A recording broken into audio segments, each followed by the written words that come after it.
Welcome to Groups This Week. As a church, we exist to help all people become fully devoted followers of Jesus. We believe doing life together is a crucial part of that journey. During this time, we're going to unpack and dig deeper into the sermon we heard this past week. Let's dive in as we continue to grow in our faith, knowledge, and love of Jesus together. Hey, well, welcome. We're in week 5 of our Abraham series. We just took a look at Genesis 18 and 19, if you were at Mariner or Town Center this past weekend. We're not sure why we skipped over Genesis 16 after just going through Genesis 15. There's a mysterious reason why, yes. But we're going to come back to it this coming weekend. But for the purposes of today's discussion, we're looking at Genesis 18 and 19, covered a lot of ground on Sunday. But David, can you just kind of give us a recap of like what happened in Genesis 18 specifically? Sure. Well, it is a lot of ground because chapter 18 and 19, they actually work together as a unit.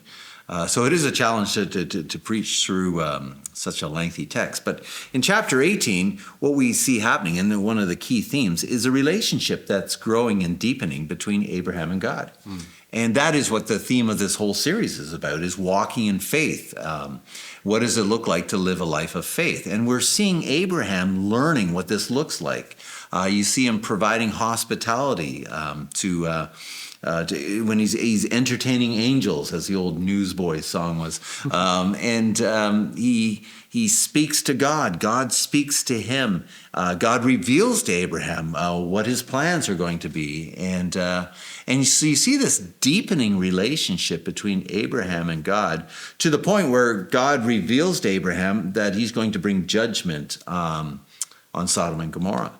And he brings this news to Abraham, and Abraham, with incredible holy boldness, begins to haggle with God and saying, hey, for the sake of 50 righteous people, will you still destroy Sodom? And then God says no, and then he says, and I love Abraham because, I mean, if you've ever haggled on the street and you haggle and you come to an agreement, you're done.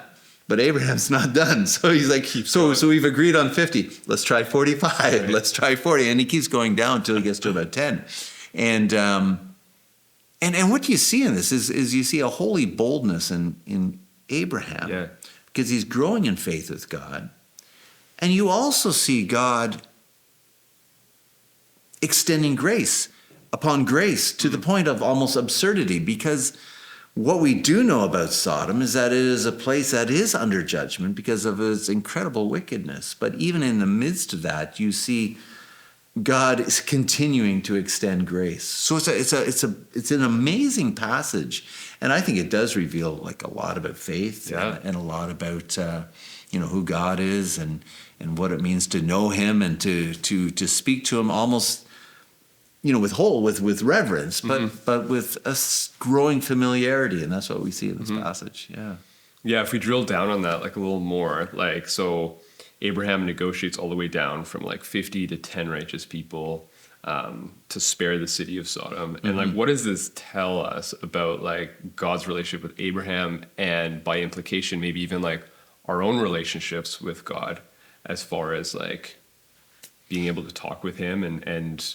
the fact that God listens? Yeah, I mean, there's an earthiness to the spirituality that you're seeing growing in Abraham that I think in our modern day experiences and the way we think about prayer, for example, I think we can learn a lot from Abraham here, because he's being honest, and he's being a little bit pushy, but with respect. But he's speaking to God as one would with a friend. Wow. And yet it's still God. And I think sometimes we're so, in our prayer life, we're so, oh, Lord, I'm not worthy. Oh, thou great omnipotent, that sort of stuff. And what we're invited into in Scripture, and not just here, but also in the Psalms and throughout Scripture, is a more earthy spirituality where we can speak to God honestly as ourselves. Because here's the thing. What's going on in Abraham's mind? For the sake of 50, for the sake of 45, for the sake of 40, will you still destroy Sodom? What's going on in Abraham's mind? It's not like God doesn't know. He knows what he's thinking. And in the same way, he knows what you and I are thinking. And so rather than praying in a way that we think we ought to pray. What we ought to do is pray what's actually on our heart, because it's not like God doesn't know. Right. And so I think that it's quite a powerful picture of prayer in this passage in chapter 18. Yeah, absolutely. Yeah. Wow. And so that all happens in chapter 18. And then we hit chapter 19. Yeah. And what unfolds there? Well, yeah, chapter 19 is judgment being carried out against Sodom and Gomorrah. And the whole story takes place in Sodom, and it concerns Lot, Abraham's nephew. I was going to call him something else, but Lot is always causing some challenges.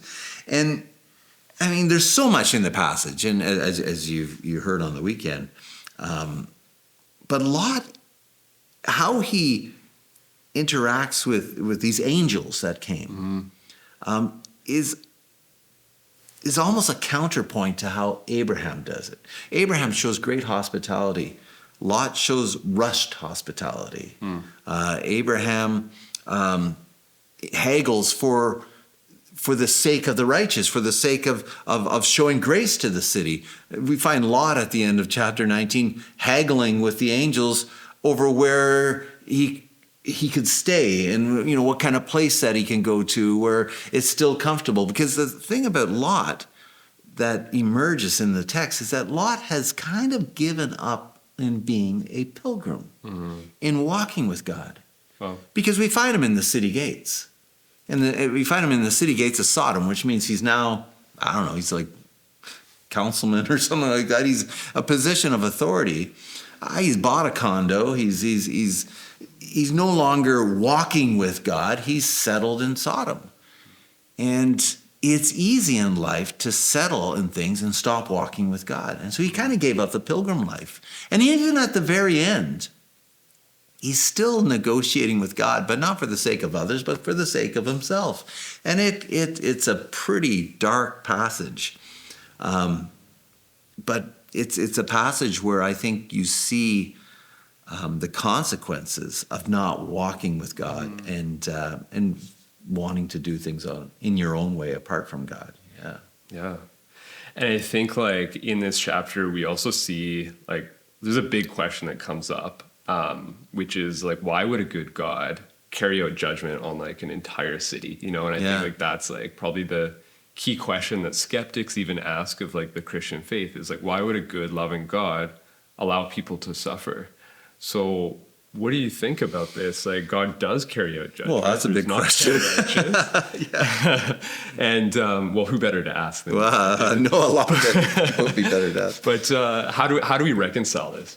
Well, I mean, the thing is, nobody likes the idea of judgment because they're who am I to judge, or why are you being so judgy, or why are you saying things against what I'm doing. But the reality is our hearts long for judgment.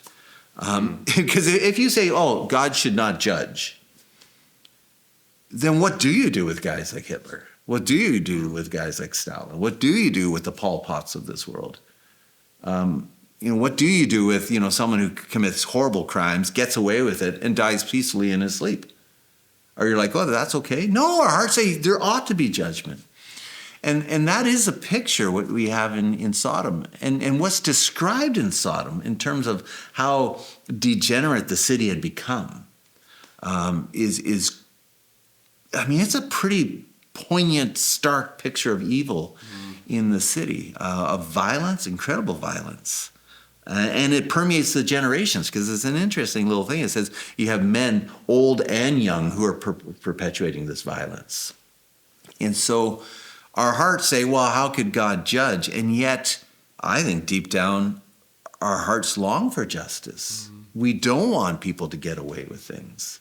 And there's a great line in chapter 18, back in chapter 18, where we read in chapter 18, verse 25, where Abraham says, shall not the judge of all the earth do what is just? And if there's anyone who can judge justly, it's God. And so it's not an imperfect justice, it is perfect justice. And so if God is, and if he is good, then he can carry out justice in a way that is perfect and that is right. Yeah. And I think deep down our hearts long for justice. Mm-hmm. We long that, that evil would not triumph, that God would make all things right in the end. I think our hearts long for that. So it's not a bad thing. Mm-hmm. Yeah, the very sense or the very fact that like we're angered by certain things. Well, and exactly. Perceived injustice, like doesn't that give reason to believe that there's like a good God who like sets an objective standard for what's right and wrong? We live in a funny world that says, you shouldn't judge.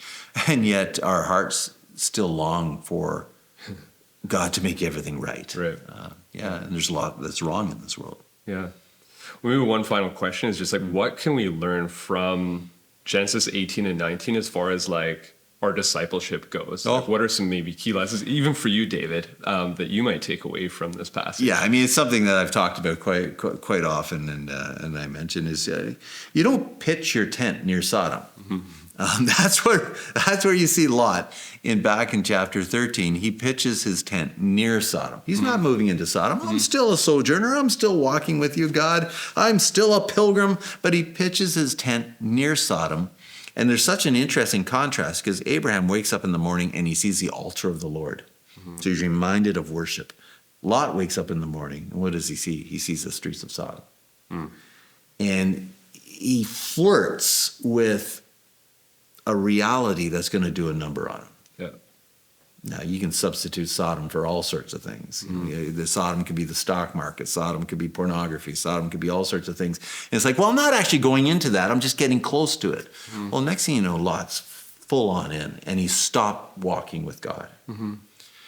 And I think for me, that's always a warning, because when I play around with stuff that I shouldn't play around with and say, I'm not quite going there. I'm scrolling, but I'm not scrolling there, but I'm just scrolling. You can end up in places, and then you ask yourself, how did I get into this place? Well, you pitched your tent near Sodom. Oh. Yeah. Yeah, and I think we see like the crazy ending to like chapter 19 with like Lot's daughters. Oh my goodness, yeah. Like, what the heck is going on there? Yeah, but like, which is super awkward to preach, yeah. But here's the thing. So, okay, even at the end, and it's so dark, Lot's daughters end up getting him drunk and sleeping with him, and then they both get pregnant. And out of this pregnancy, you get two enemies of Israel. You get the Ammonites and the Moabites. And you're like, oh, this is brutal. This is just darkness upon darkness. But from the Moabites, who do you get? Ruth. Oh. Who's in the line of Jesus.